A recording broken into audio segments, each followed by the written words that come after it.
I went to school, and the teacher, it was like 4th grade maybe, and the teacher asked if we had anybody in the war.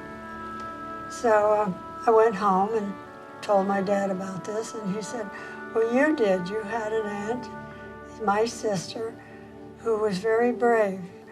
But I couldn't wait to go to school and say I had an aunt that was in the war. And one boy, I vaguely remember his name. I think I choose to forget it. He said, she doesn't count, she's a girl. And that just wasn't right.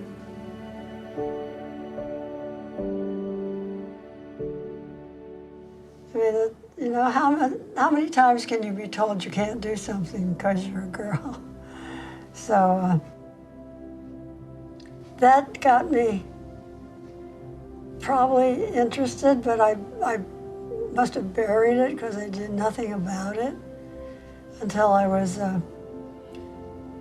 quite a bit older, had seen a lot and read a lot, mostly read a lot. I just became very curious about her. Why did she die? Why is she buried overseas? What's the story? Helen Fairchild went out to northern France and then up the line from a base hospital in France to Flanders as part of a large US base hospital number 10. So she went out to the Western Front as part of this unit, and she was regarded as one of the most competent nurses, and that was why she was sent to the front lines.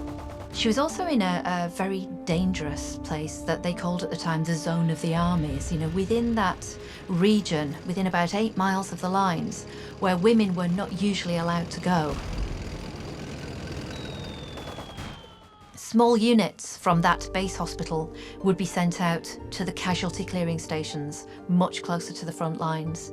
So in Helen's case, she was sent out as part of a team of 4, a surgeon, a nurse, an anaesthetist and an orderly, and she was the nurse within that unit. And these 4 people would travel together to the casualty clearing station. In her case, casualty clearing station number 4 at Dozingham, near the village of West Fletteren. They would travel together and they would stay together as a group, as a team, and do surgical work within that casualty clearing station. And Helen, she was in poor health. Although she didn't know it at the time, she had a stomach ulcer, a very severe stomach ulcer. It was after she went up the lines to Belgium, to Flanders, to casualty clearing station number 4, that she became iller.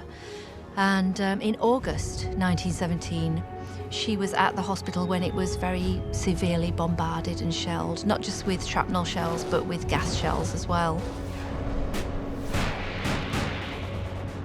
She was also caring for patients who were being brought in with mustard gas on their uniforms, and she was one of the nurses who were stripping these uniforms from the soldiers and caring for the soldiers. So as a result of her exposure to these toxic chemicals, particularly to the mustard gas, her stomach also worsened, and in the middle of August, she had to be taken back to the base. Just before Christmas, she became so ill that she had to go off duty again. And in January, it was decided that, you know, she needed surgery. She asked one of her colleagues, Charles Mitchell, to perform the surgery and to remove this ulcer from her stomach. And she died 3 days later. She died on the 18th of January, 1918. The chaplain at the hospital said that she died as a result of her work at the front. So her family, her niece Nell Rote in particular, has been campaigning ever since to have her remembered, you know, as somebody who died as a result of her active service, as a result of her nursing work during the war.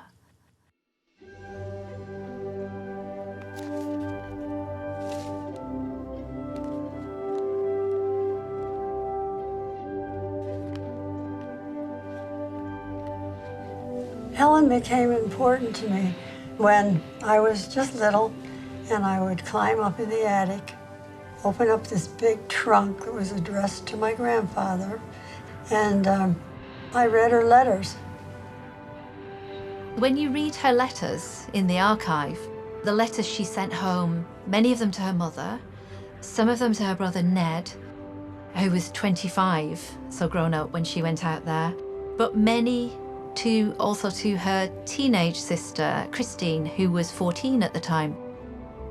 What's fascinating about these letters is that none of this difficulty or danger, and indeed, especially none of this clinical work, this professional work, ever comes through really in the letters. You only get hints here and there that she's not entirely happy.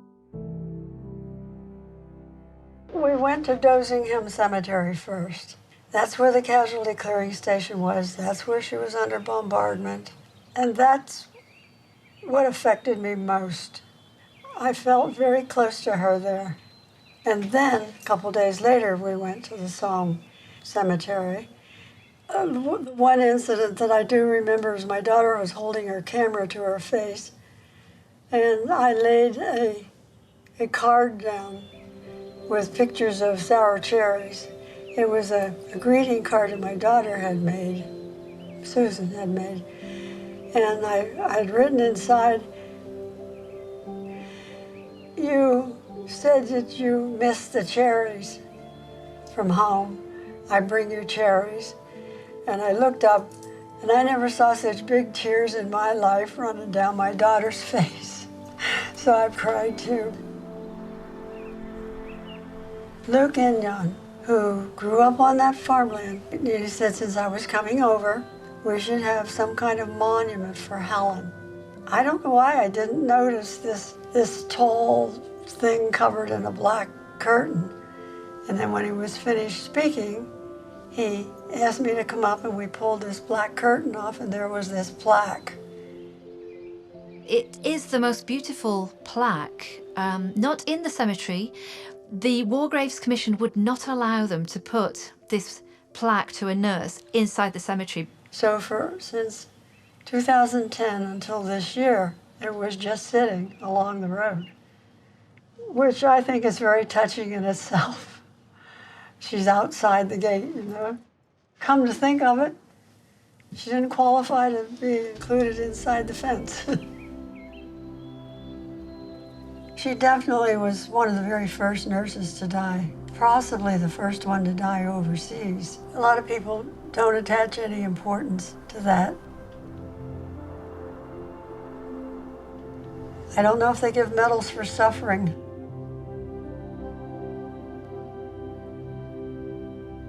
I don't know. Helen's niece, Nell, would really like her to be awarded a Purple Heart because Nell and the rest of her family believe that Helen died. It's been stated by the chaplain that she died as a result of her work at the front. She was injured, whether that injury was due to a worsening, the mustard gas worsening her stomach ulcer. They believe, and Nell in particular believes, that she died because of her work at the front. She was injured on the front lines, and therefore she should be awarded a Purple Heart.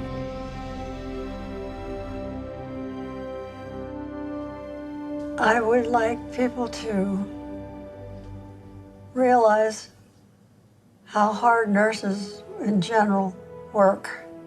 I've seen it firsthand myself, and which makes me so glad that I had the opportunity to write about one. But she's one of so many. And it is bringing recognition to other nurses. And that's the greatest reward. I mean, it's not just her. It's not just about her. It's bigger than that. And so, well, there again, any reward that she would get, like a medal, would reflect on all nurses. I think all nurses would rejoice, because they don't give that many medals to nurses.